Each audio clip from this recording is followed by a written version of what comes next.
Veuillez vous lever.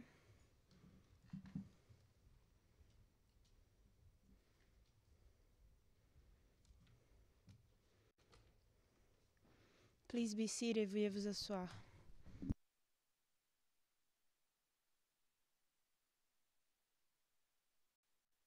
Good afternoon, welcome back. So the floor is of the Office of the Prosecutor to respond on Rule 122. Mr. MacDonald. Thank you very much, Your Honors. Just to note the arrival of two new colleagues for this session, Mrs. Hernandez and also Mrs. Ngadire.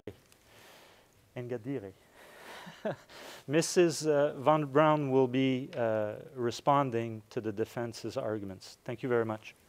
Okay, welcome to your new colleagues. Mr. Van Braun, please.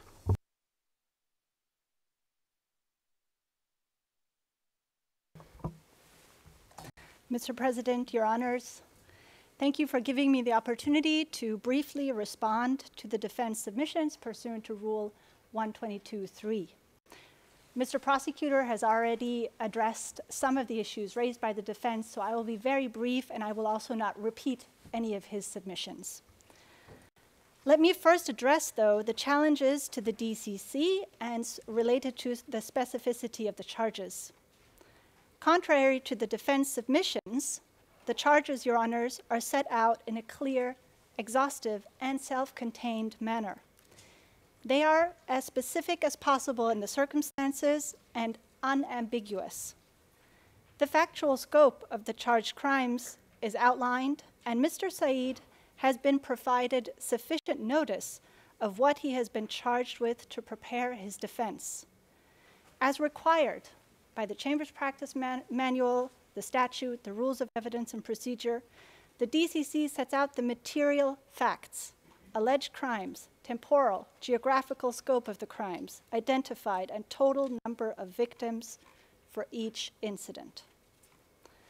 Objective and subjective elements of the applicable modes.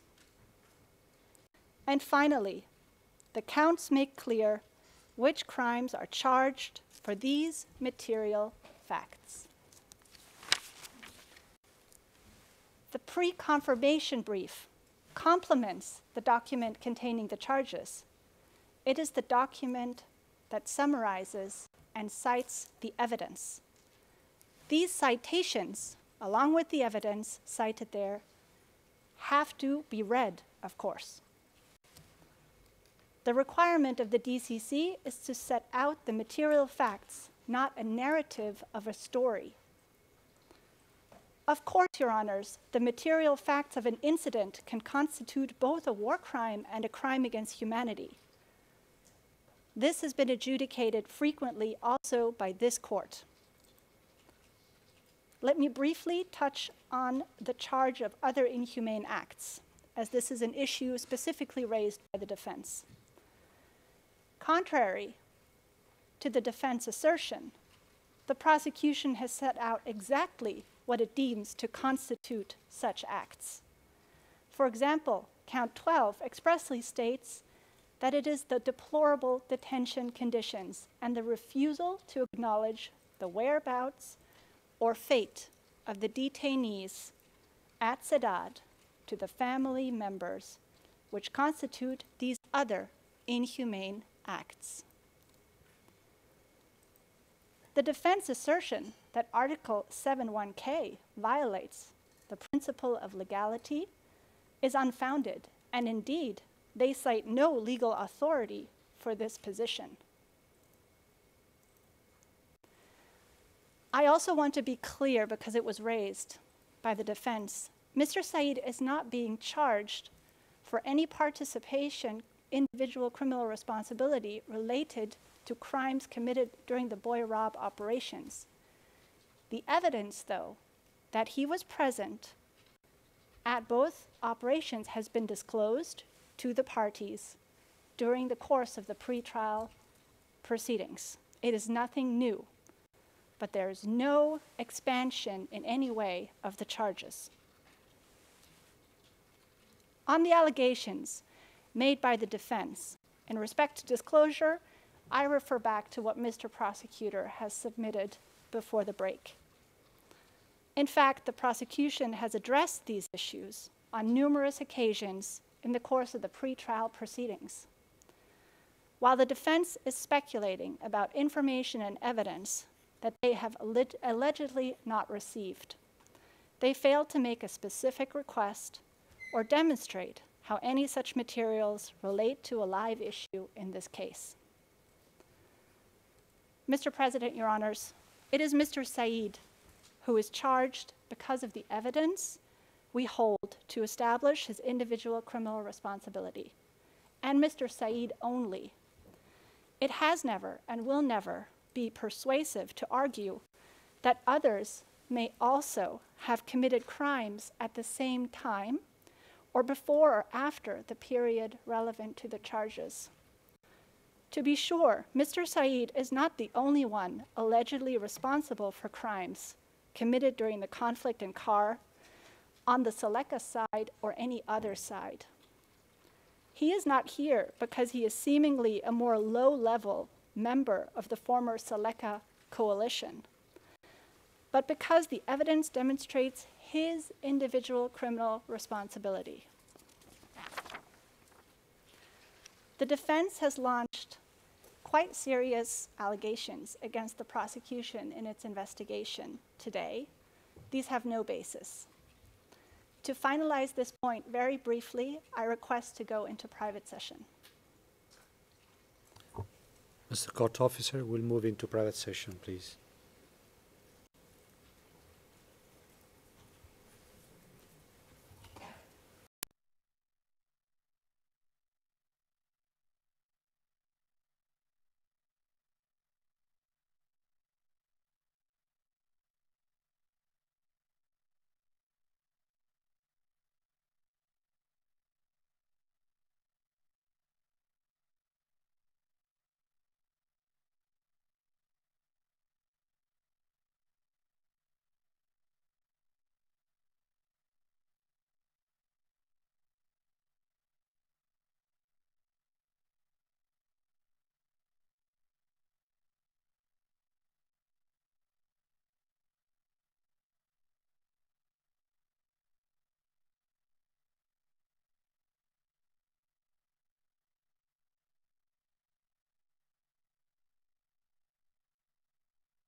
We're back in open session, Mr. President. Thank you. Please continue.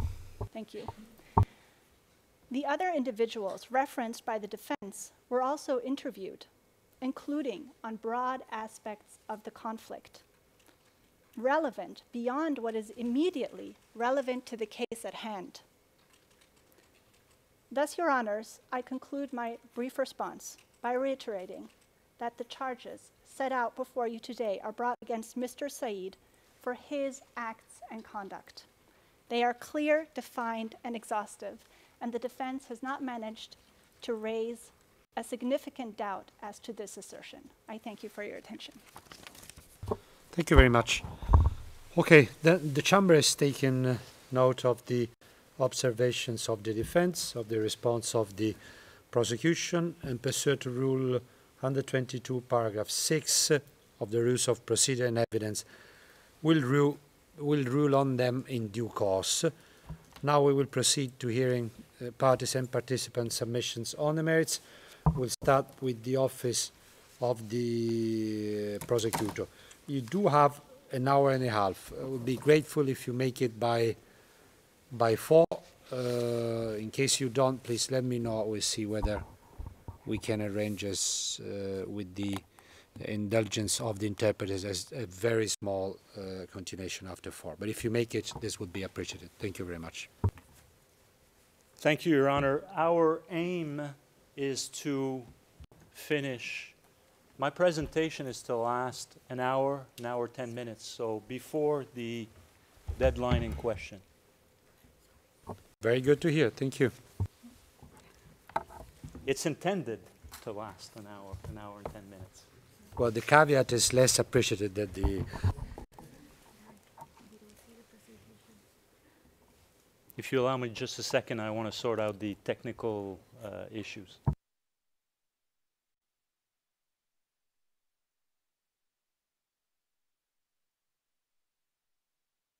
I would kindly ask that we'd be allowed to show a PowerPoint presentation, and I understand it will be on Evidence Channel 2. So we shall all go to that channel if you so wish. Yeah, you're allowed to do so.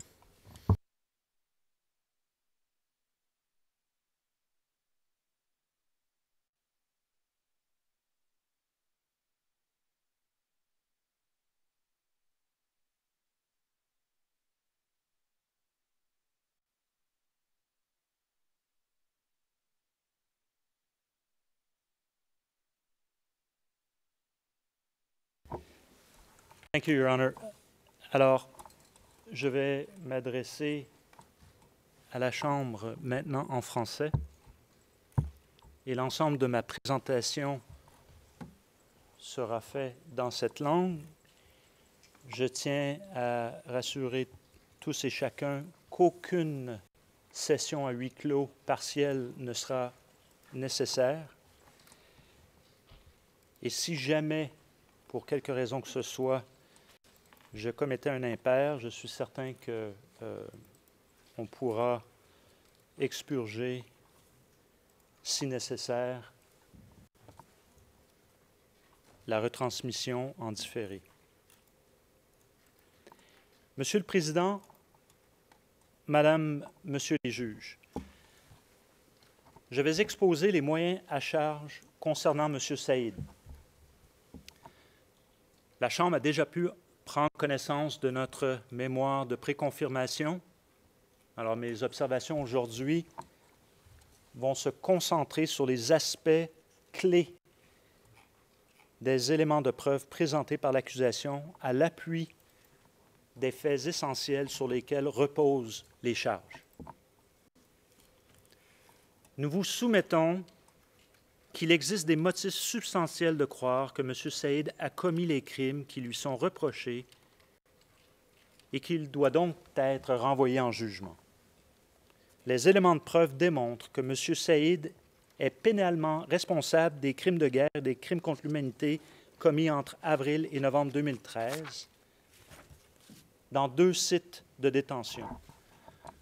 Je vais les répéter en français, malgré le fait que ma collègue de l'OPCV l'ait fait, mais je crois qu'il est important de se rappeler qu'il s'agit de l'Office central de répression du banditisme, donc connu sous l'acronyme d'OCRB. Et l'autre endroit, l'autre site, était le Comité extraordinaire pour la défense des acquis démocratiques, soit le CEDAD. Alors, je vous invite à regarder vos écrans. Encore une fois, nous pouvons voir les crimes présumés commis à l'OCRB. Je ne vais pas les relire. Ils sont devant vous, mais il s'agit donc des chefs 1 à 7 en vertu de l'article 7 et 8 du statut, à savoir crimes de guerre et crimes contre l'humanité. Sur la prochaine diapo, vous pouvez voir maintenant les crimes reprochés et allégués commis au CEDAD. Il s'agit encore une fois de 7 chefs, toujours sous l'article 7 et 8 du statut, donc crimes contre l'humanité et crimes de guerre. Les charges reposent sur des éléments de preuve allant de plusieurs témoins initiés, ou ce que l'on appelle dans notre jargon témoins insiders, des documents, des vidéos et des photographies. Mais surtout, elles reposent sur les récits des victimes elles-mêmes. Les victimes ont fourni des récits déchirants de leurs souffrances aux mains de M. Saïd et de ses subordonnés et collaborateurs. Et je vais résumer succinctement aujourd'hui. Monsieur le Président, Madame, Messieurs les juges, ma présentation portera tout d'abord sur les éléments de preuve à l'appui des éléments constitutifs du chapeau des articles relatifs aux crimes de guerre et crimes contre l'humanité, dans un premier temps. Je décrirai ensuite le rôle de M. Saïd à l'OCRB et par la suite au CEDAD, donc les deux endroits où les crimes reprochés ont été commis en 2013. Enfin, je reviendrai sur les crimes commis dans ces deux lieux de détention et également décrirai brièvement les éléments de preuve à l'appui des contributions de M. Saïd à ces mêmes crimes. Alors, laissez-moi débuter par les crimes constitutifs du chapeau de l'article relatif aux crimes de guerre. Les crimes de guerre ont été commis entre avril et novembre 2013. Tout au long de cette période, un conflit armé interne faisait rage en République centrafricaine. Le conflit a commencé toutefois bien avant les crimes reprochés et s'est poursuivi par la suite également pendant plusieurs mois. À la fin 2012, François Bozizé était alors président de la République centrafricaine. Le procureur ce matin a rappelé qu'il avait pris lui-même le pouvoir suite à un coup d'État en mars 2003. L'une des parties au conflit armé était une coalition rassemblant plusieurs factions politiques et de groupes armés appelés la Seleka. M. Saïd appartenait à ce groupe. Deux des principaux chefs de la Seleka étaient M. Michel Djotodia et Noureddin Adam. De l'autre côté, l'autre partie au conflit armé était un groupe de forces loyales à la cause du président Bozizé. Nous les appellerons les forces pro-Bozizé. Au cours du conflit, les forces pro-Bozizé ont été réorganisées en vue d'intégrer des groupes d'autodéfense préexistants ou nouvellement créés. Ces groupes ont évolué au cours du conflit et sont devenus ce que l'on connaîtra comme étant les anti-Balaka. Les dirigeants du groupe comprenaient Bozizé et des membres de son cercle rapproché, dont Lévi Yakete, Patrice-Édouard Ngaïsona, Bernard Mokom, Maxime Mokom et Olivier Coudemont. Laissez-moi maintenant revenir sur certains points clés du conflit.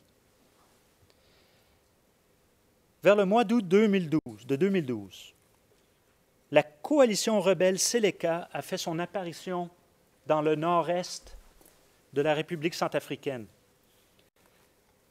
Cette coalition était unie notamment par un sentiment d'insatisfaction envers Bozizé et son désir de le chasser du pouvoir.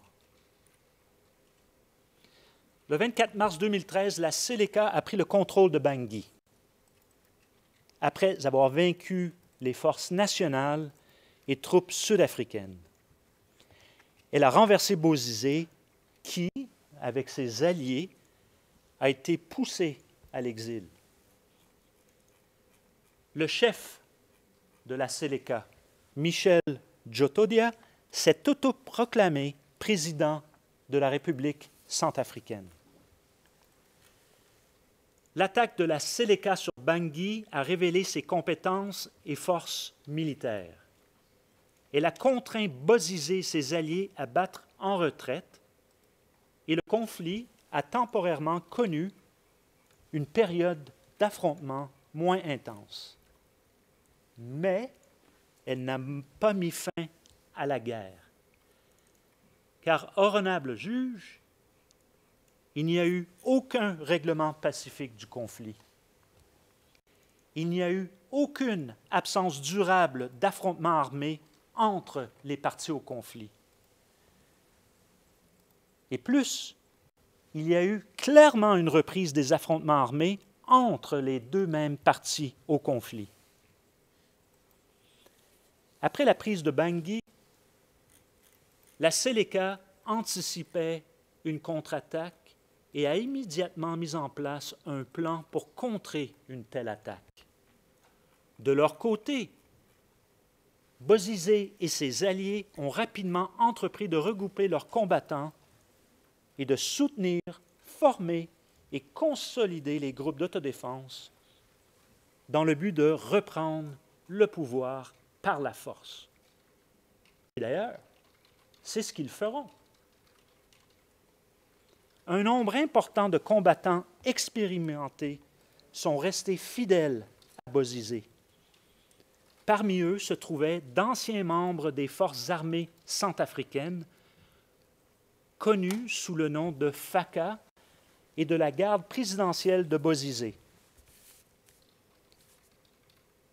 Bien que la prise de contrôle de Bangui par la Séléka ait forcé la plupart de ses combattants à quitter Bangui, ils se sont repliés en bon ordre. Ils ont eu le temps et la force de cacher et d'emporter des stocks d'armement militaire.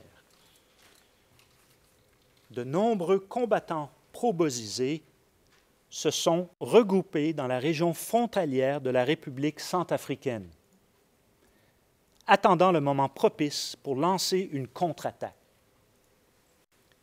Certaines forces loyales à Bozizé sont restées en Centrafrique et ont opposé une résistance armée. Monsieur le Président, Madame, Monsieur les juges, vous voyez, je porte votre attention sur la carte qui apparaît à l'écran. Dans un premier temps, vous pouvez y voir Bangui. La ville se situe à la frontière avec la République démocratique du Congo. Lors de la prise de Bangui par la Séléka, Bozizé et ses proches collaborateurs se sont enfuis à Yaoundé, la capitale du Cameroun. De nombreux combattants pro-Bozizé se sont aussi repliés en République démocratique du Congo, par-delà la rivière Ubangi, dans une ville appelée Zango. D'autres combattants se sont retirés dans les zones situées à la frontière avec le Cameroun. Ils se sont rassemblés dans des endroits comme Bertoua et Garoua-Boulaye. Ces lieux ont été choisis stratégiquement car ils se trouvaient à proximité de la principale route d'approvisionnement entre le Cameroun, Yaoundé, sa capitale, et Bangui. Quelques semaines après avoir fui Bangui, M. Bozizé organisait des réunions de haut niveau pour planifier son retour au pouvoir. Ses collaborateurs communiquaient avec les groupes d'autodéfense préexistants et les nouvelles recrues afin de les organiser, les armer et les former. Notre mémoire de préconfirmation dénote d'autres exemples.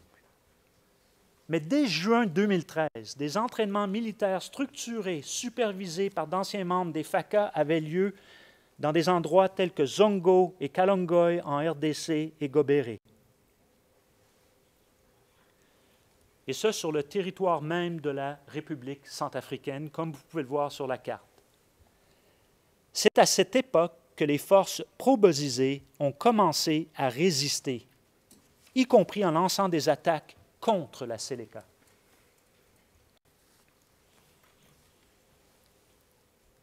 différents acteurs parmi les forces pro-Bozizé ont gagné en importance au cours de cette période. Et le mouvement s'est fait connaître, comme je le précisais plus tôt, sous le nom d'Anti-Balaka. Cependant, il s'agissait, Monsieur le Président, du même groupe armé organisé qui combattait la Séléka de façon continue depuis la fin 2012. Dans les mois qui ont suivi la prise du pouvoir par la Séléka, les anti-Balaka ont lancé des attaques majeures et ont commencé à reprendre des territoires à la Séléka. Encore une fois, notre mémoire de préconfirmation, et je cite à titre d'exemple, une attaque importante des anti-Balaka a eu lieu en septembre 2013 à Bassangoa. Le 5 décembre 2013, les anti-Balaka ont mené une attaque coordonnée à grande échelle sur Bangui dans le but de renverser la Séléka. Des alliés de longue date de M. Bozizé, parmi lesquels Maxime Mokom et Alfred Yekatom, ont supervisé cette attaque sur Bangui.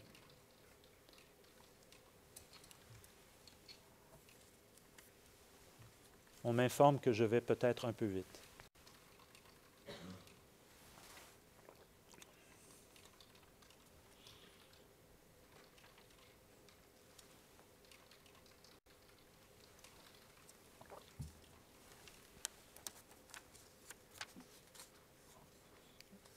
Je crois que le transcrit anglais certainement m'a rattrapé.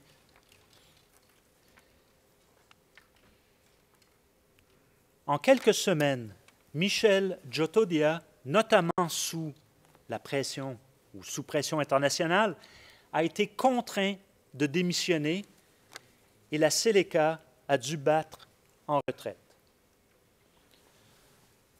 Toutefois, les hostilités entre les anti-Balaka et les Séléka se sont poursuivies tout au long de l'année 2014, bien au-delà de la période visée par les charges portées contre M. Saïd. Honorable juge, tel que détaillé dans notre mémoire de préconfirmation, à l'époque des faits reprochés, nous soumettons qu'un conflit armé non international était en cours.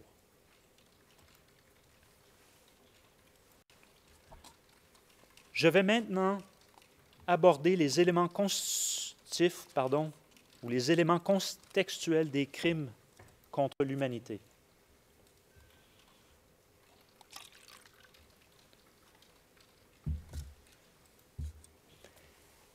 Lors de la période visée par les charges, les éléments de preuve au dossier démontrent que la Séléka a mené une attaque à la fois généralisée et systématique en application et dans la poursuite de la politique d'un État ou d'une organisation contre la population civile de Bangui, considérée comme acquise à la cause de M. Bozizé. Comme je viens de le mentionner, après avoir pris le pouvoir en mars 2013, la Séléka savait que M. Bozizé et ses alliés cherchaient activement à revenir au pouvoir. Les Séléka savaient très bien qu'une menace persistait pour leur régime. En réaction, ils ont entrepris de supprimer toute résistance à leur régime. Ils n'ont pas fait de distinction entre les opposants politiques pacifiques et les menaces réelles pour la sécurité. Au contraire, ils ont pris pour cible tous les partisans présumés de Bozizé. Les Séléka ont identifié les partisans présumés de M. Bozizé en se basant sur une variété de facteurs qu'ils considéraient comme indicatifs du soutien à M. Bozizé. Il visait en particulier les chrétiens, les personnes d'origine ethnique Gbaya, Manja ou Banda, les anciens membres des FACA ou de la garde républicaine, et quatrièmement, les résidents de certains quartiers de Bangui traditionnellement favorables à M. Bozizé. Les crimes commis par M. Saïd et ses subordonnés à l'OCRB et au CEDAD faisaient partie de cette attaque. Je reviendrai bientôt sur les crimes qui ont été commis aux 2 sites de détention, mais avant de ce faire, permettez-moi de décrire d'autres événements survenus pendant l'attaque, y compris lors des 4 événements additionnels décrits dans le document de notification des charges au soutien des éléments contextuels des crimes contre l'humanité. Ces événements additionnels font partie de l'attaque contre la population civile et sont les suivants. Survenus à Bangui. En avril 2013, la Séléka a lancé une offensive contre le 7e arrondissement de Bangui. En avril 2013 toujours, la Séléka a mené sa première opération dans le quartier de Boerab. En août 2013, la Séléka a mené une seconde opération dans le quartier de Boerab. Et enfin, entre avril et août, il y avait, en juillet 2013, une attaque ciblée de passagers d'un minibus au poste contrôle point kilomètre 9, que vous pouvez voir sur votre carte. Alors, j'attire immédiatement votre attention et nous soumettons qu'il y a une erreur dans notre annexe B de notre mémoire de préconfirmation, que nous avons placé PK9 au mauvais endroit. Mais ici, il est bien au bon endroit. Encore une fois, il y avait une erreur de coordonnées GPS. Alors, nous pourrons amender et changer cette annexe dans une écriture, comme on dit en anglais, as soon as possible. Je continue. L'offensive contre le 7e arrondissement et les opérations menées dans le quartier de Boerab étaient des attaques à grande échelle lancées contre des zones résidentielles densément peuplées. Il ne s'agissait pas d'opérations de sécurité visant à neutraliser des combattants. Pourquoi? Comment? Eh bien, un examen des types de victimes et des types de crimes commis le démontre clairement. Les Séléka ont sciemment pris pour cible des personnes âgées, des femmes et des enfants. Honorable juge, vous pouvez voir maintenant sur votre écran une femme nommée Sandrine et son bébé qui ont été abattus par les Séléka dans leur propre maison lors de l'opération menée dans le quartier de Boerab en avril 2013. Au cours de cette même opération, les Séléka ont violé plusieurs femmes. Il s'agissait d'actes ciblés et systématiques. À titre d'exemple, une victime décrit avoir été violée collectivement pendant plusieurs jours sur l'ordre d'un chef militaire de la Séléka.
Honorable juge, ce viol était un acte de pure vengeance contre une famille accusée de soutenir Bozizé.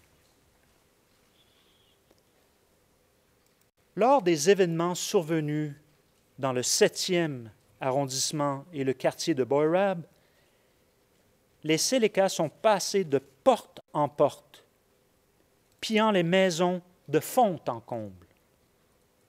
Là encore, ces actes ont été menés de façon systématique.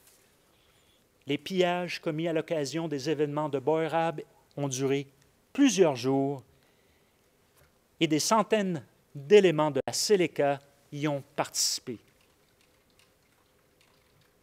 La Séléka avait également recours à des indicateurs ou informateurs qui signalaient l'emplacement des maisons habitées par des non-musulmans.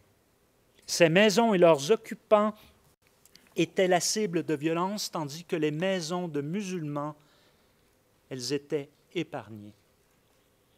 D'autres témoins décrivent que les Séléka saisissaient arbitrairement des hommes et des garçons dans la rue et ils les forçaient à s'allonger sur le sol en rang et les exécutaient un par un. Des témoins décrivent comment, pendant la deuxième grande opération menée dans le quartier de Boyrab au mois d'août 2013, ils ont échappé de justice.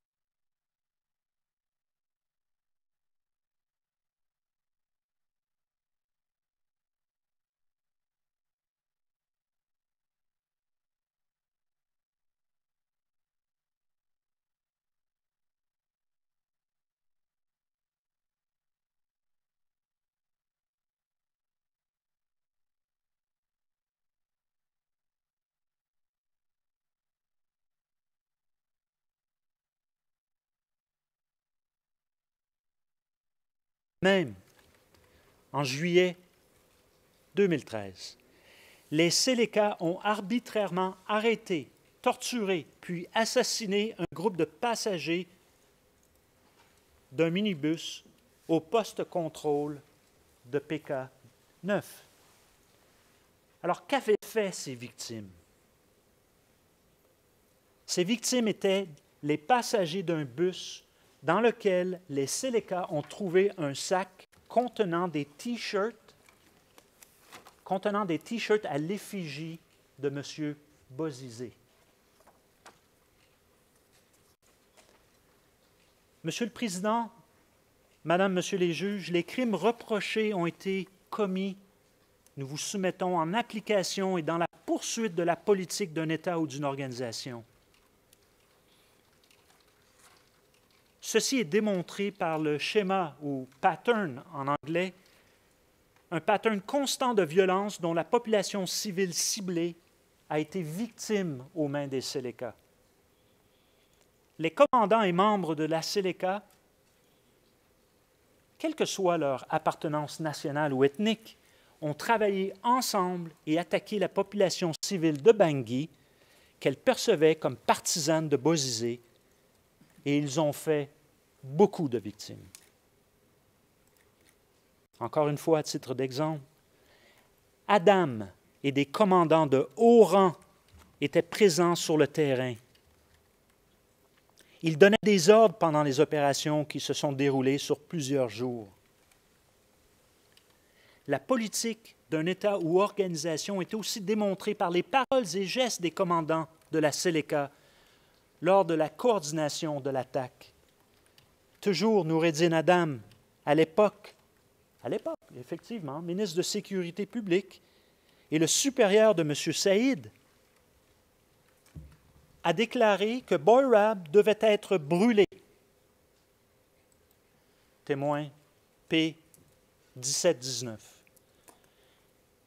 Noureddin Adam a aussi déclaré que les victimes de l'OCRB, qu'elles étaient, je cite, des bêtes qui soutenaient Bozizé.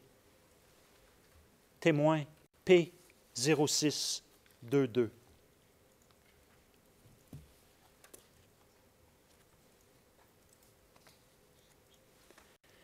les crimes commis à l'OCRB et au CEDAD, que vous pouvez voir maintenant à l'écran, font partie de l'attaque. Les crimes commis à l'OCRB et au CEDAD ont aussi été planifiés, coordonnés et supervisés par des chefs militaires de la Seleka. Ils ont été exécutés selon un mode opératoire systématique. Ils ont été commis de façon régulière sur une période prolongée qui a fait de nombreuses victimes.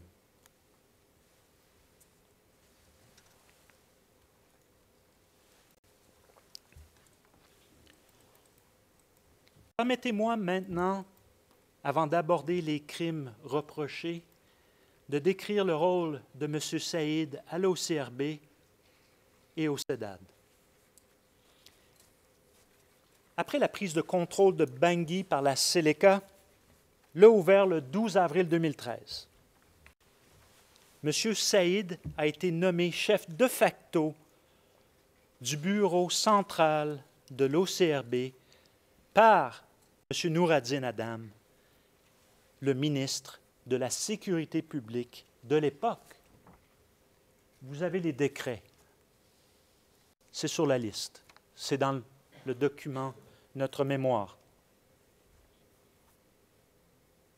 L'OCRB était une unité de police dans le centre de Bangui et effectivement une institution centrafricaine telle que mentionnée par nos collègues, préexistante à la prise de contrôle de Bangui par la Seleka.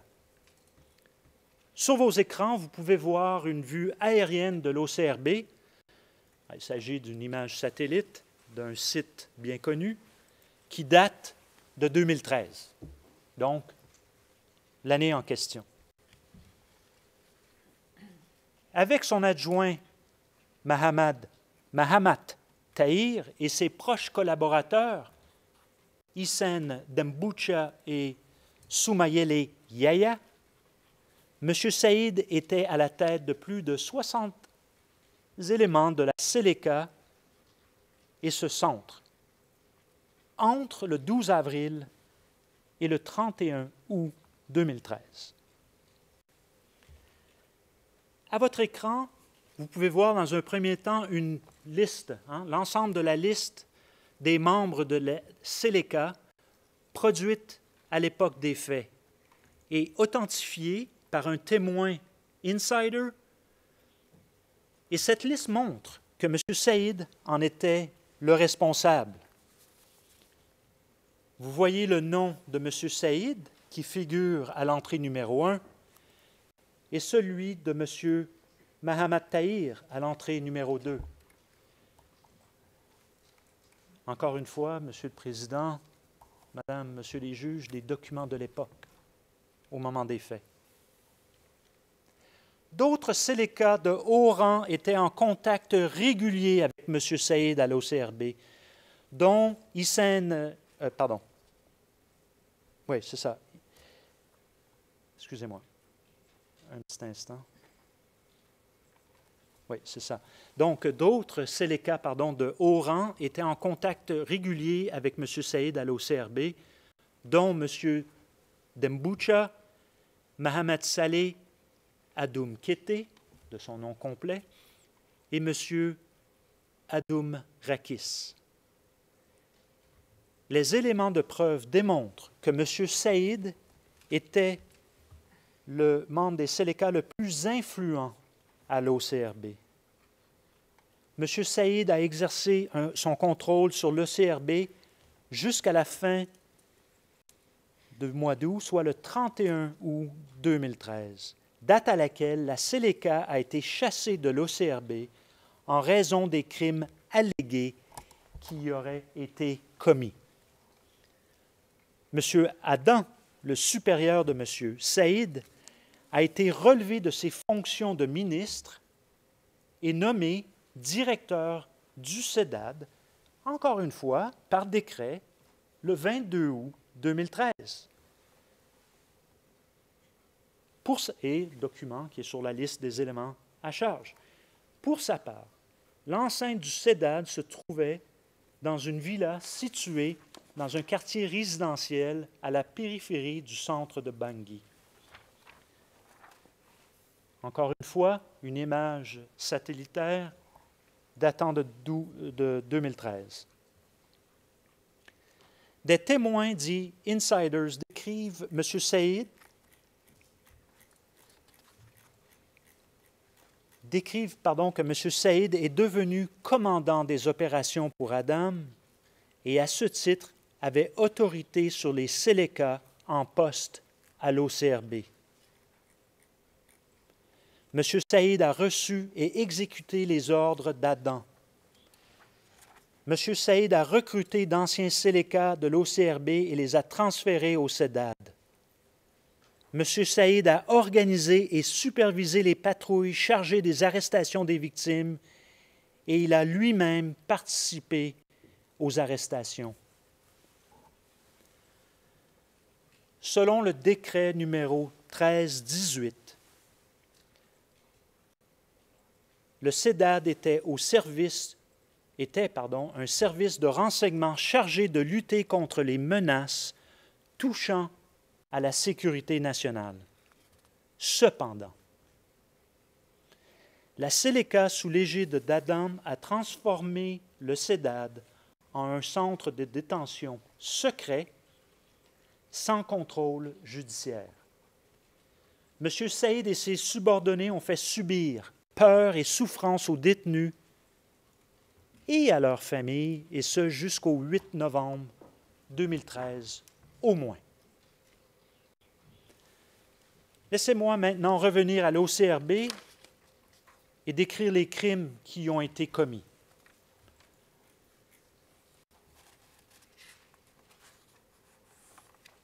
Alors, une fois que j'aurai décrit ces crimes, j'aborderai la question de la responsabilité pénale individuelle de M. Saïd.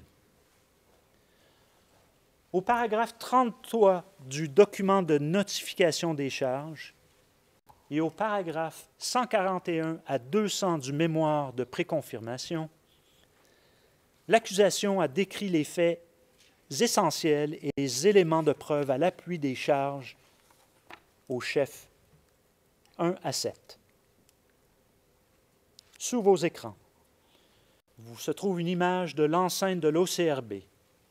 On peut y voir la porte principale. L'enceinte est entourée de hauts murs.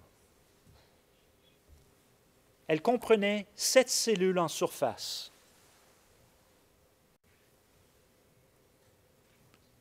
Sur l'image suivante, vous pouvez voir l'intérieur d'une des cellules, depuis la porte vers le fond, et du fond vers la porte qui est ouverte ici. Je note, et les dates sont indiquées, 2016, lors d'une mission de l'accusation au site même. Donc, ce ne sont pas des photos qui datent de 2013. Entre le 12 avril 2013 et son départ de l'OCRB le 31 août 2013, M. Saïd ainsi que son adjoint et ses proches collaborateurs ont arrêté et détenu des partisans présumés de Bozizé dans leur cellule de surface, ainsi que dans la cellule sous son bureau. Les détenus étaient en majorité des hommes de religion chrétienne et issus de certains groupes ethniques traditionnellement acquis à la cause de M. Bozizé. En outre, certains détenus exerçaient des professions ou avaient occupé des postes qui étaient également considérés comme liés à M. Bozizé ou à son ancien gouvernement. Ces hommes ont été privés de leurs droits fondamentaux, arrêtés arbitrairement, soumis à des conditions de détention inhumaines, et beaucoup n'ont pas bénéficié d'un examen de la légalité de leur détention. Les prisonniers, étaient détenus dans des conditions effroyables. Les cellules étaient surpeuplées. Environ 12 à 15 détenus étaient entassés par cellule.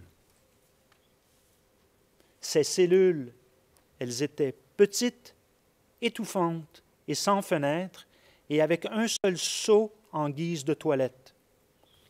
Elles ne recevaient que peu ou pas de nourriture et d'eau, ce qui les obligeait à boire leurs propres urines.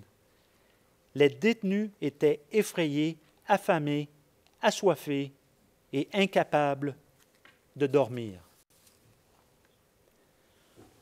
Le témoin P622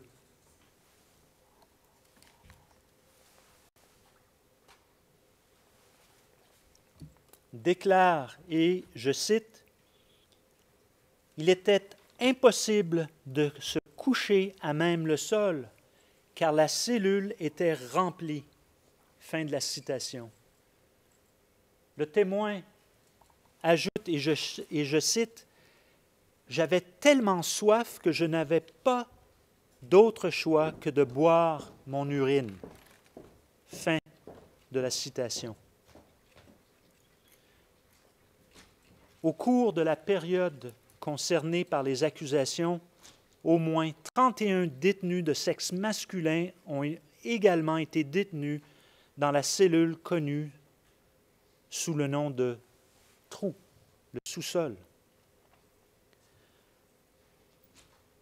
Monsieur le procureur a décrit ce matin les conditions atroces dans lesquelles les victimes étaient détenues. Je n'y reviens donc pas. Mais il est important de noter que la présence des détenus dans ce trou était tenue secrète des visites des autorités. Le témoin P0547 affirme qu'il n'y avait aucune trace de sa détention dans les registres de l'OCRB. Le commandant Yaya avait dit à ses hommes que si des proches du témoin venaient à l'OCRB, de leur dire qu'il avait été emmené ailleurs. Déclaration du témoin P 0547. La privation des droits des détenus, les conditions de détention inhumaines et le caractère arbitraire des arrestations satisfont aux éléments de crime d'emprisonnement constituant un crime contre l'humanité. Cependant, les mauvais traitements infligés aux détenus allaient bien au-delà des conditions inhumaines. M. Saïd et ses collaborateurs ont soumis au moins 16 détenus de sexe masculin à la méthode de torture appelée l'arbatachar. Monsieur le Président, Madame les juges, encore une fois, vous avez vu ce matin les horribles blessures causées par la méthode en question. Les détenus étaient attachés selon cette méthode, non seulement selon cette méthode qui en soi, nous vous soumettons, constitue torture, mais en plus, ils étaient battus afin de les extorquer des informations et des aveux. Arbatachar battu, ou sinon battu, sans la méthode Arbatachar, battu. Des témoins affirment qu'ils ne pouvaient plus marcher, qu'ils étaient incapables d'utiliser leurs membres. Certains étaient temporairement paralysés. D'autres avaient les bras décolorés et ne pouvaient même plus se nourrir. D'autres étaient tellement épuisés qu'ils avaient besoin d'aide pour ne serait-ce que changer de position. Et d'autres encore ont souffert d'infections. Honorable juge, cette méthode satisfait aux éléments du crime de torture constituant un crime contre l'humanité et un crime de guerre. Non seulement est-ce que la méthode en question cause une douleur extrême, mais la méthode, nous vous soumettons, place la victime dans une position corporelle destinée à l'humilier et à la dégrader, ce qui satisfait également aux éléments du crime d'atteinte à la dignité de la personne constituant un crime de guerre. Comme je l'ai dit tout à l'heure, d'autres formes de mauvais traitement atteignaient le niveau de torture et étaient aussi infligées à l'OCRB. Celles-ci comprenaient des passages à tabac intensifs, notamment avec des fouets, des planches, la crosse de fusil, des coups de pied, créant des plaies ouvertes, des blessures ouvertes. L'un des détenus, le témoin P2263, arrêté en juillet 2013 pour une histoire de traque, déclare, et je cite, « Il nous a donné l'ordre, un par un, de nous allonger par terre sur le ventre. Je l'ai entendu dire à ces hommes en sango de nous frapper et de nous mettre dans les cellules. Les Séléka ont amené un bidon d'essence de 20 litres rempli d'eau et ont mélangé l'eau avec la terre qui était à côté de nous. Un par un, nous avons dû nous soumettre au rituel que je vais décrire. Nous avons dû nous allonger et ils ont étalé de l'eau et de la boue sur notre dos. Puis, ils ont ajouté des graviers provenant du sol. Je pense que c'était pour accentuer la douleur. Les Séléka sont ensuite venus avec des cordes, habituellement utilisées pour attacher les vaches. Ils nous ont frappés sur le dos avec une corde chacun leur tour. Lorsque l'un était fatigué, un autre prenait la relève. L'ordre était de nous fouetter chacun 20 fois. Il recommençait si quelqu'un faisait du bruit pendant qu'il nous battait. Pendant les coups, j'ai uriné sur moi. Je sais que quelqu'un a déféqué dans ses sous-vêtements. La Séléka aussi infligeait de graves souffrances mentales en menaçant de tuer les détenus. La preuve révèle que M. Saïd a lui-même,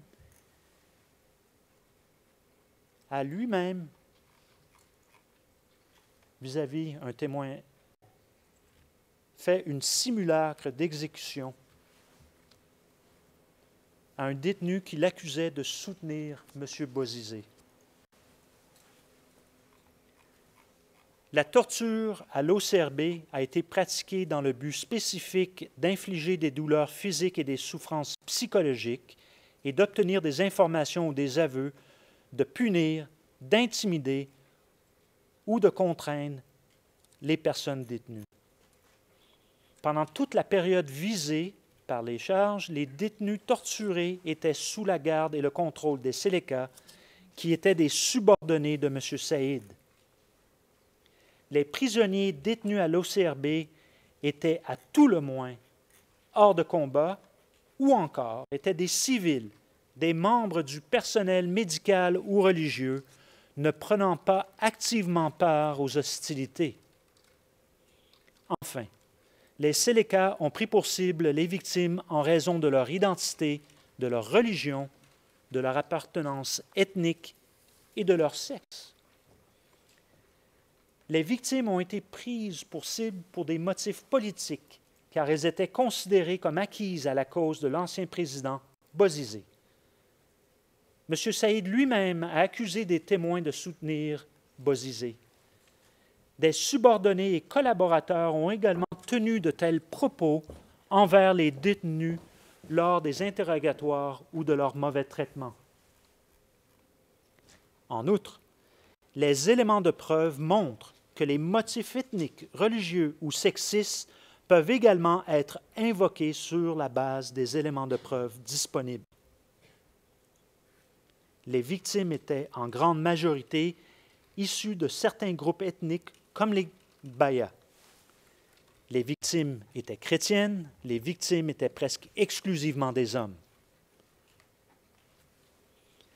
L'intention discriminatoire de M. Saïd est établie par le mode opératoire analogue des crimes commis à l'encontre des victimes qui est décrit au paragraphe 33 du document de notification des charges. Monsieur le Président, Madame, Monsieur les juges, les éléments de preuve résumés dans le mémoire de préconfirmation établissent clairement l'existence de motifs substantiels de croire que les crimes d'emprisonnement, de torture, de traitement cruel, d'autres actes inhumains, d'atteinte à la dignité de la personne et enfin de persécution ont été commis à l'encontre des détenus de l'OCRB.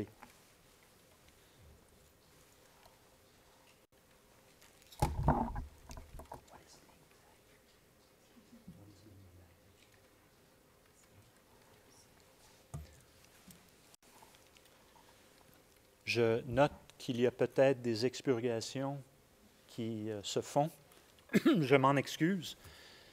Vaut mieux effectivement d'être prudent.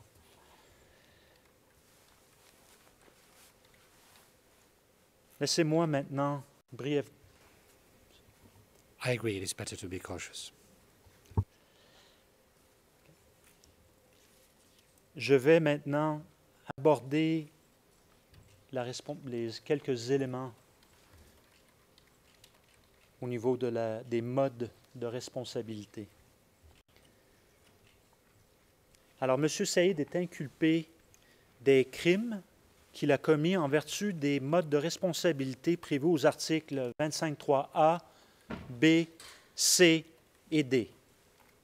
Cependant, pour les fins de ma présentation, je ne résumerai que les éléments de preuve relatifs à l'article 25.3a, car ces mêmes éléments de preuve relatifs donc à l'article 25.3a sont tout aussi applicables au mode de responsabilité subsidiaire prévu aux articles 25.3b, C et D.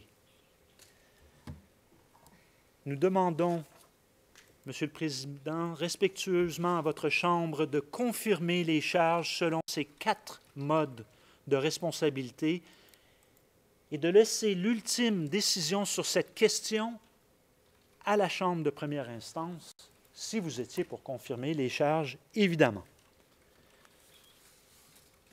Honorable juge, les éléments de preuve au dossier démontrent que M. Saïd a participé aux crimes allégués commis à l'OCRB en tant que co-auteur direct, au sens de l'article 25.3a.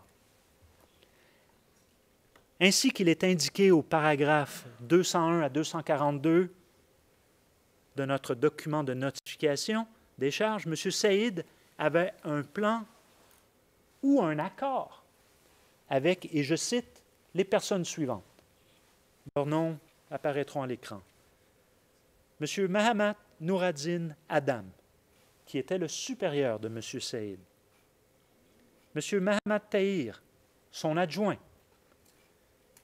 M. Soumayele Yaya, son collaborateur le plus digne de confiance. M. Mahamat Saleh, un membre de haut rang de la Seleka. M. Hissène Demboucha, un membre de haut rang de la Seleka, qui était aussi adjoint de M. Saleh. Adoum Rakis, chef adjoint de la police centrafricaine. Et enfin, M. Fadoul Al-Bachar, chef adjoint du CEDAD. Et aussi, il y avait évidemment d'autres Seleka de l'OCRB. L'accord visait à prendre pour cible les partisans présumés de M. Bozizé en commettant les crimes visés au chef 1 à 7. L'existence d'un tel accord est non seulement établi par la coordination mutuelle et régulière en vue de la commission des crimes, mais également dans l'exécution de ces mêmes crimes. L'exécution des crimes révèle cette coordination également. M. Saïd a exercé un contrôle sur la commission des crimes du fait de ses contributions essentielles à l'accord des co-auteurs. L'accusation s'appuie sur les éléments de preuve d'au moins 9 témoins insiders attestant de la contribution essentielle de M. Saïd au crime. En outre, plusieurs victimes décrivent elles-mêmes la participation directe de M. Saïd à leurs arrestations et aux mauvais traitements graves qu'elles ont subis. Les témoignages des victimes sont également étayés en partie par des éléments de preuve documentaires. Pendant toute la période visée par les charges, M. Saïd contrôlait l'OCRB et, à ce titre, a ordonné et supervisé l'arrestation et la détention de ses partisans, des partisans de M. Bozizé. Il a également ordonné la détention de certains d'entre eux dans la cellule appelée le Trou, sous son bureau. M. Saïd contrôlait l'accès à cette cellule sous son bureau. Il pouvait, nous vous soumettons, voir, entendre et même sentir les détenus sous son propre bureau. Il était donc également parfaitement au courant de leurs conditions de détention et de l'absence totale de procédures judiciaires régulières. Vous pouvez maintenant voir sur vos écrans un ordre de libération d'un détenu. Il est signé par M. Saïd lui-même. La lettre C est l'abréviation de colonel. Les lettres MSAK sont les initiales du nom de M. Mahamat Saïd Abdelkani.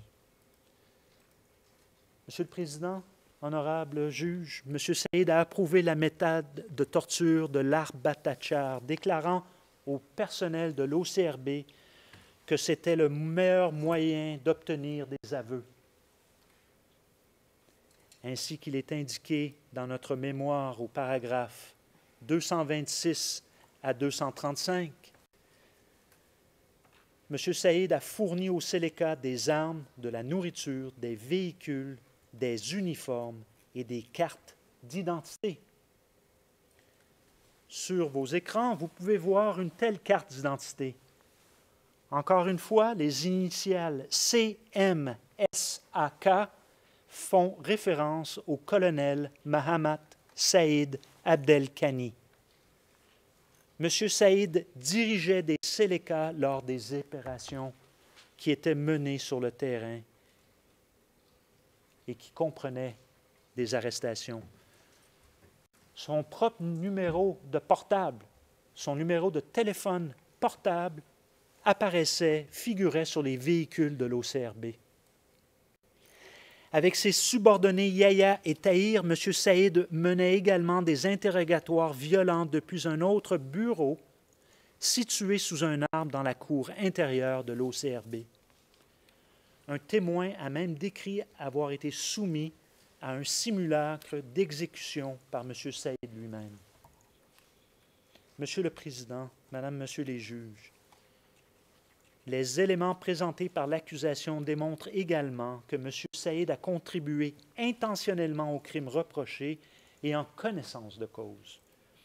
Il était présent en permanence à l'OCRB pendant la période visée par les charges. M. Saïd était également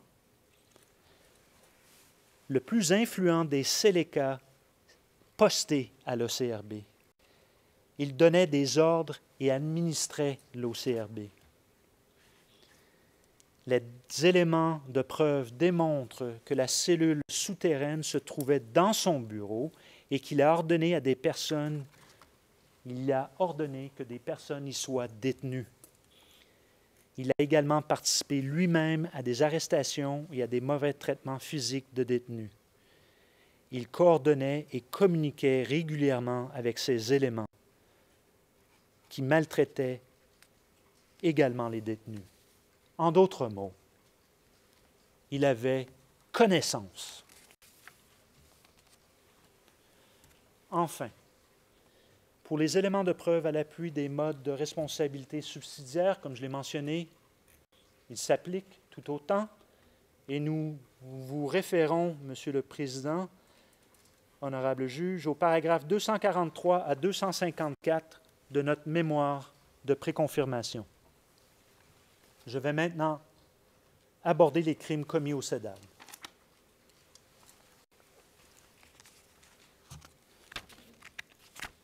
Après le 31 août 2013, M. Saïd ainsi que d'anciens sélécats de l'OCRB ont été transférés à l'enceinte du SEDAD, également située à Bangui, que vous pouvez voir sur vos écrans. Vous voyez le mur extérieur du SEDAD et sa porte principale. Image, encore une fois, de la mission de l'accusation sur le terrain en 2016. Monsieur le Président, honorable juge, le SEDAD n'avait de démocratique que le nom, car entre au moins le 15 septembre et là vers le 8 novembre 2013, au minimum 33 personnes considérées comme acquises à la cause de M. Bozizé ont été enlevées et détenues dans les petites cellules du SEDAD par M. Saïd et ses collaborateurs.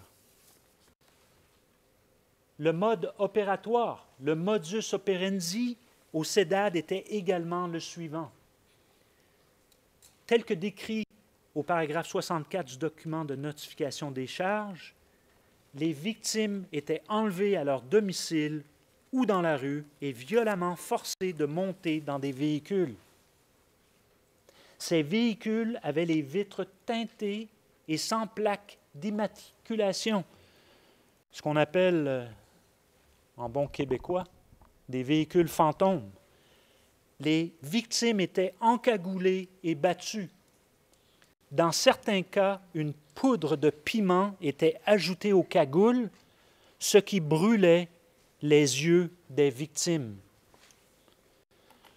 Souvent, la patrouille d'arrestation tournait en rond dans Bangui pour s'assurer que les victimes encagoulées, ne puissent repérer l'endroit où elles étaient emmenées. Le SEDAD devait être dissimulé au public et rester à l'écart de tout examen judiciaire. L'enceinte du SEDAD était entourée de hauts murs et rien ne permettait de l'identifier comme agence de l'État ou encore moins centre de détention. Le pouvoir judiciaire, y compris la police et le ministère public, n'avaient pas accès au SEDAD. Les arrestations elles-mêmes étaient non seulement arbitraires, mais les victimes étaient entre autres soustraites à l'application de la loi pendant toute la durée de leur détention. Cette détention était en moyenne de plus d'une semaine et dans certains cas de plusieurs semaines.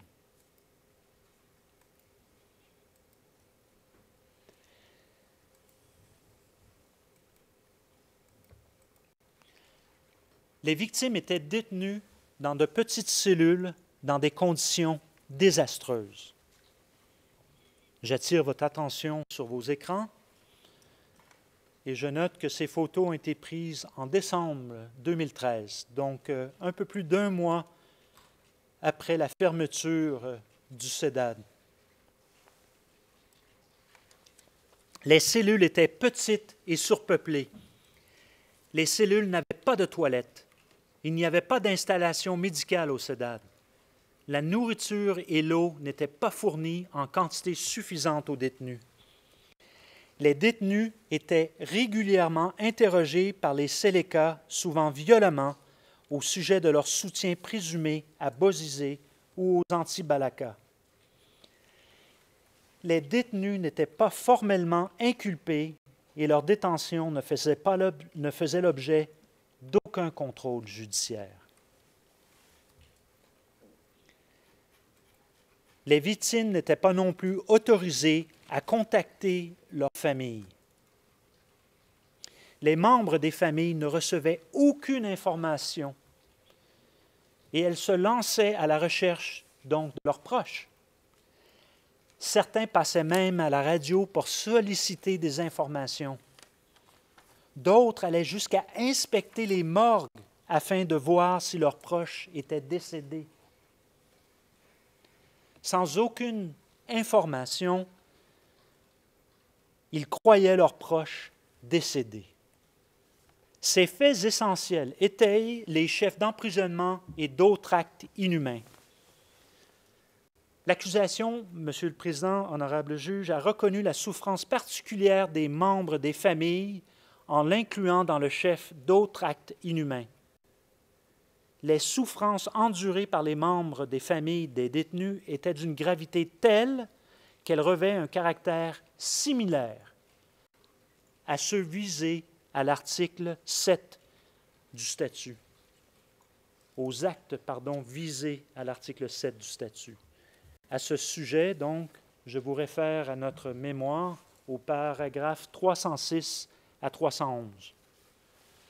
Les membres de famille n'ont pas seulement été laissés à eux-mêmes, sans contact ni information, mais elles ont été également menacées et même torturées si elles parvenaient à trouver le site du CEDAD, comme l'a vécu un témoin. Et je vais aller en huis clos partiel, avec votre permission, Monsieur le Président.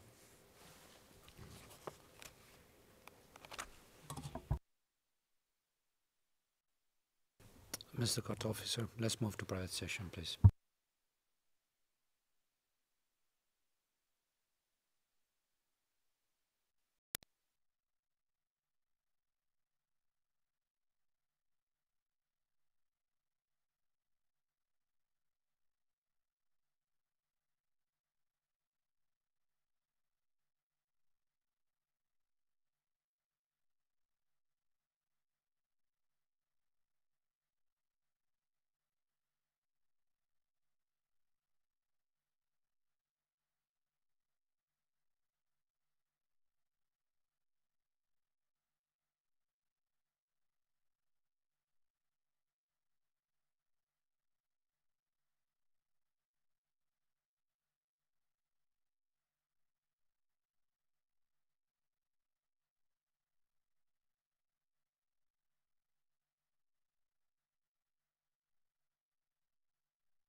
We're back in open session, Mr. President. Thank you very much, sir.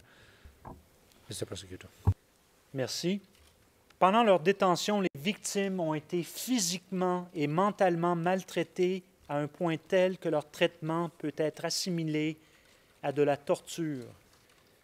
Des détenus ont été sévèrement battus avec des planches de bois et des fusils pendant les interrogatoires. D'autres ont été brûlés avec un fer chaud et laissés debout au soleil, encagoulés pendant des heures. au moins 10 détenus ont été attachés suivant la méthode de l'arbatachar. Comme il a déjà été mentionné, cette méthode, nous vous soumettons, satisfait au crime de torture, mais aussi au crime d'atteinte à la dignité de la personne. Enfin, le crime de persécution a également été commis à l'encontre des victimes du SEDAD. Les victimes ont été privées de leurs droits fondamentaux. Elles ont été prises pour cible pour des motifs politiques, ethniques, religieux ou sexistes. Le même modus operandi. Pour les détenus de l'OCRB et les détenus du SEDAD, n'est-ce pas, comme les victimes de l'OCRB, celles du SEDAD étaient presque exclusivement des hommes centrafricains chrétiens de l'ethnie Baya, Banda ou Manja. L'intention discriminatoire spécifique est mise en évidence par le modèle de comportement criminel et également tel que décrit dans les déclarations faites par les Séléka du SEDAD pendant la période visée. Monsieur le Président, Madame, Monsieur les juges, les éléments de preuve établissent également qu'il existe des motifs substantiels de croire que les crimes d'emprisonnement, de torture, de traitement cruel, d'autres actes inhumains, d'atteinte à la dignité de la personne et de persécution ont été commises à l'encontre des détenus et que d'autres actes inhumains ont été commis à l'encontre de leurs proches qui n'étaient pas informés donc de leur sort. La responsabilité pénale individuelle de M. Saïd au SEDAD peut se décrire de la manière suivante. M. Saïd est accusé d'avoir apporté son aide, son concours ou de toute autre forme d'assistance à la commission des crimes au SEDAD au titre de l'article 25.3c. À titre subsidiaire, on reproche à M. Saïd d'avoir contribué de toute autre manière à la commission de ces crimes par un groupe de personnes agissant de concert au titre de l'article 25.3d. Plusieurs témoins insiders ont déclaré que M. Saïd avait directement contribué aux crimes reprochés.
Le témoin 3029 a également vu du sang et des vêtements sur le sol de l'enceinte, ce qui confirme une fois de plus que des mauvais traitements ont été infligés au Cédad.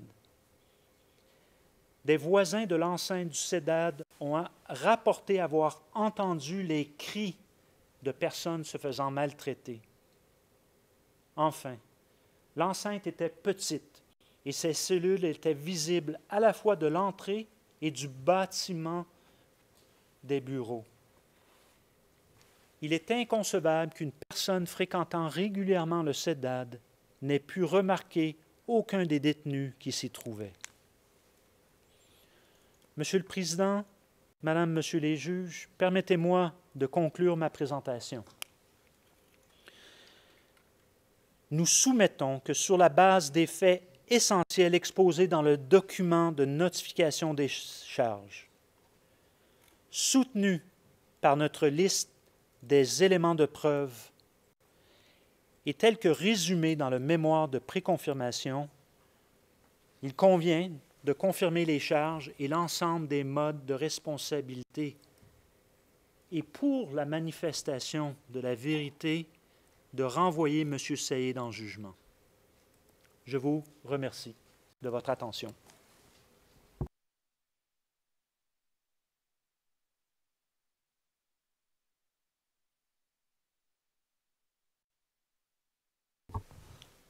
Thank you very much, Mr. Prosecutor. So, it's almost 4. Thank you for finishing before 4 p.m. Now, the schedule for tomorrow will be that I will give the floor to the Council for the Victims, to the Council for the PCV. And for tonight, I think this is all. I would like to thank everyone, and especially all the court staff, our interpreters, the technical staff, and everyone who's contributed to this hearing. We will see you then tomorrow at 9:30, and have a nice evening. Thank you very much. All rise, veuillez vous lever.